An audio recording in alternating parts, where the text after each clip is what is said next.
The Presidential Medal of Freedom is awarded to Charles James Kirk. Accepting on behalf of Charlie is his wife, Mrs. Erika Kirk. Charlie Kirk was one of the most influential American political figures of his generation. At just 18 years old, he founded Turning Point USA and grew it into the largest conservative youth organization in the nation. For over a decade, he tirelessly traveled the country, leading a movement to restore respect for our founding principles, reawaken our national identity, and inspire a renewed spirit of religious devotion. He was one of the great debaters and communicators of his time. Despite receiving repeated threats, he remained undeterred and modeled courage, logic, humor, and grace to the next generation. On September 10th, 2025, at age 31, Charlie Kirk was assassinated while addressing a group of students. The United States honors him as a martyr for truth and freedom.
Thank you, Mr. President, for honoring my husband in such a profound and meaningful way. And thank you for making this event a priority amid the peace process in the Middle East. Thank you.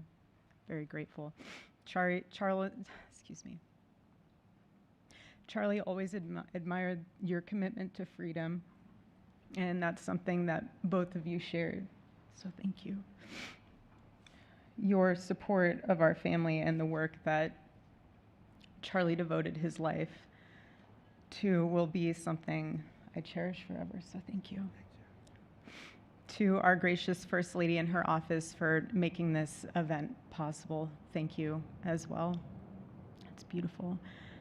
To Vice President and the lovely Usha Vance, your friendship has been an unbelievable encouragement. Thank you. And to all our friends and family that are here and watching from all around the world, thank you for loving us. Thank you for praying for us and for believing in what Charlie believed in. And to our Turning Point USA staff and the Charlie Kirk Show staff, we love you more than you could ever know. And to the Turning Point USA chapters that are watching all across America right now, you are the heartbeat of this future and of this movement. Everything that Charlie built, you guys are the legacy holders of that. You are living proof that his mission did not die with him. It lives through you. And Charlie always said the next generation will decide whether freedom endures. And because of you, I know that freedom will endure. It will. And today we're gathered not only to celebrate Charlie's birthday, but to honor a truth that he gave his entire life to defend, and that's freedom. The very existence of the Presidential Medal of Freedom reminds us that the national interest of the United States has always been freedom. Our founders etched it into the preamble of our Constitution, and those words are not relics on parchment. They are a living covenant. The blessings of liberty are not man's invention, they are God's endowment. Charlie lived for those blessings, not as abstract words, but as sacred promises. He used to love to journal about this topic all the time, and with such a heart postured of gratitude. And he believed that liberty was both a right and a responsibility. And he used to say, freedom is the ability to do what is right without fear. And that's how he lived. He was free from fear. He was free from compromise, free from anything that could enslave his soul. His name, Charles, literally means free man. And that's exactly who my husband was. He was a free man. And from the time I met him, sitting across from him, being interviewed on politics and philosophy and theology, anything that Charlie loved, any topic he loved, and I just saw the fire in his soul, and there was this divine restlessness within him that came from knowing God placed him on this earth to protect something very, very sacred for all of us. And he never stopped fighting for people to experience freedom. He didn't. Charlie often said that without God, freedom becomes chaos. And he believed liberty could only survive when anchored to truth.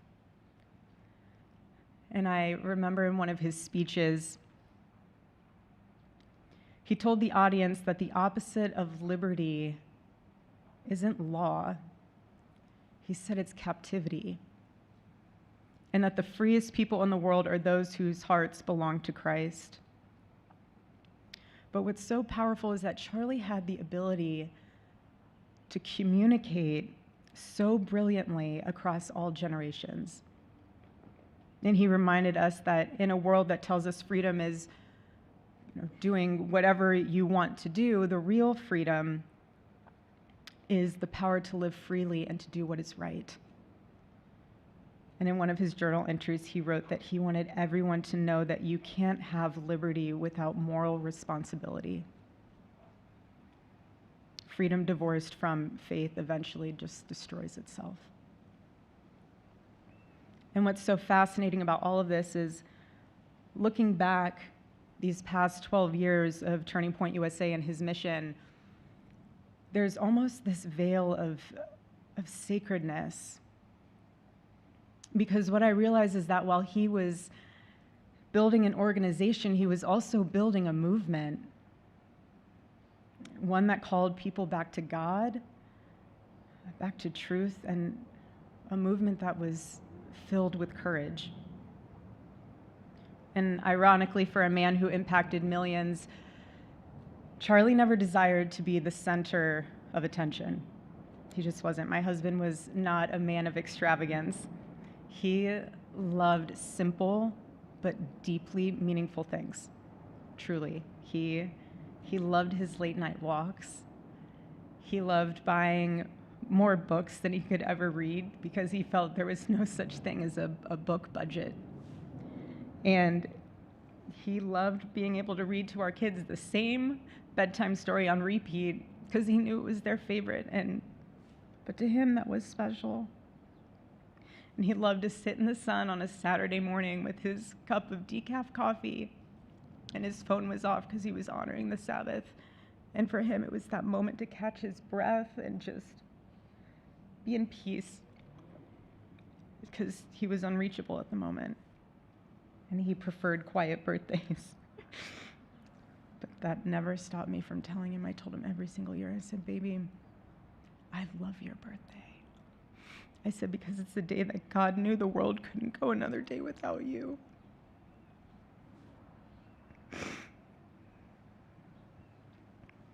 And so the rhythm of our usual birthday celebration for him was mint ice cream, mint chocolate chip ice cream. He only had it twice a year, on his birthday and 4th of July.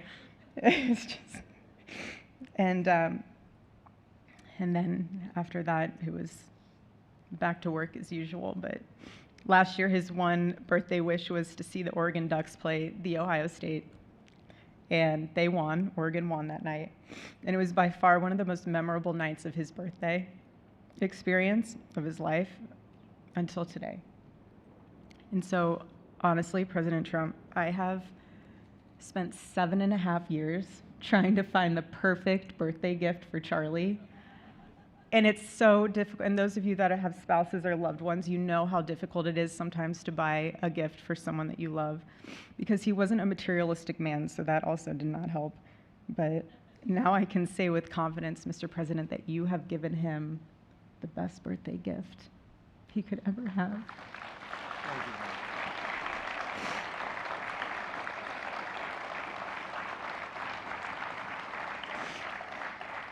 It's such an honor and the recognition of a life lived for defending freedom. And that's what Charlie fought for until his last breath. And it was written across his chest in those final moments on one of his simple t-shirts that always carried a message, and this one bearing a single word, freedom. That was the banner over his life, and that shirt was a declaration.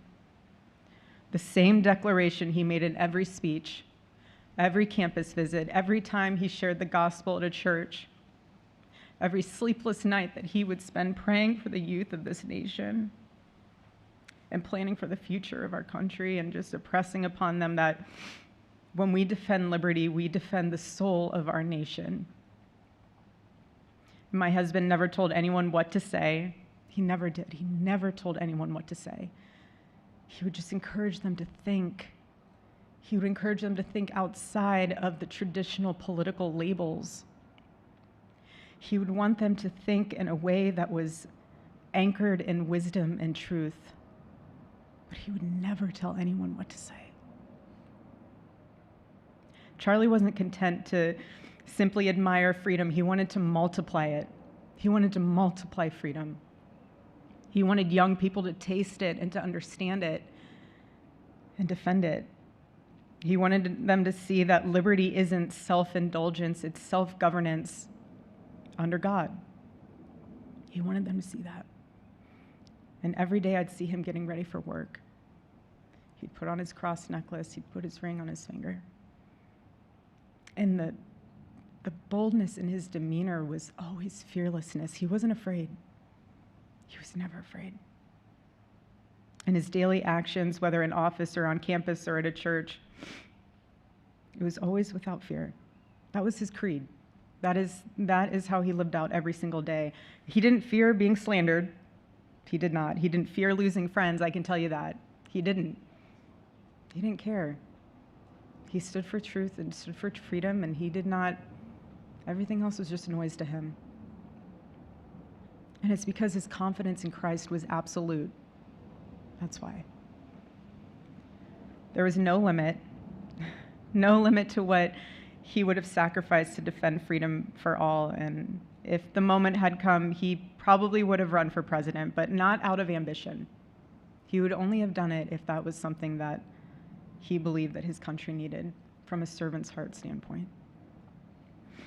And Charlie lived only 31 short years. No, he's 32, but on this side of heaven, but he lived. He lived every single second he lived. He filled every single day with purpose, and he fought for truth when it was unpopular. And he stood for God when it was costly, but that's what we're called to do. Surprisingly enough, he did pray for his enemies, which is very hard, but he did. He did. He did. No one else, I mean, I saw him do it. No, he never did it in front of anyone else, but I can attest to that. But he also loved people when it was inconvenient. And he ran his race with endurance, and he kept the faith. And now he wears the crown of a righteous martyr. And for me and for our children, the truth really steadies our grief, because heaven gained what earth could no longer contain: a free man made fully free. to all watching, this is not a ceremony. This is a commissioning. And my message is simple. I want you to be the embodiment of this medal. I do. I want you to free yourself from fear. I want you to stand courageously in the truth. Listen for the still, small voice of God. And remember that while freedom is inherited in this country, each of us must be intentional stewards every single day. God began a mighty work through my husband, and I intend to see it through. And the torch is in our hands now. It's in mine, it's in yours, it's in all of yours, it's in all the students with Turning Point USA. And before I close, I'll share with you that I asked our daughter what she would like to say to Daddy for his birthday. Excuse me.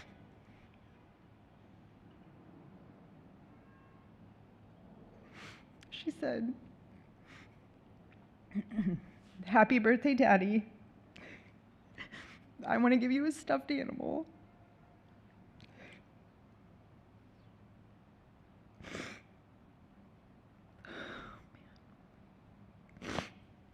I want you to eat a cupcake with ice cream, and I want you to go have a birthday surprise. I love you," is what she said. And while our son is precious, he can't yet speak, in classic Kirk family fashion, his actions spoke louder than his words, and his gift to you, Charlie, and myself for that matter, was deciding to become the man of the house and be fully potty trained at 16 months. But Charlie, baby, I know that you're celebrating in heaven today, but gosh, I miss you. We miss you. And we love you, and we promise we'll make you proud. And Charlie's life was proof that freedom is not a theory, it's a testimony. He showed us that liberty begins not in the halls of power, but in the man of a heart surrendered to God. And so today, as we honor Charlie with this incredible Presidential Medal of Freedom on his birthday, I stand here with tears and just a humbled heart and spirit, because his story reminds us all that to live free is the greatest gift, but to die free is the greatest victory. Happy birthday, my Charlie. Happy Freedom Day. God bless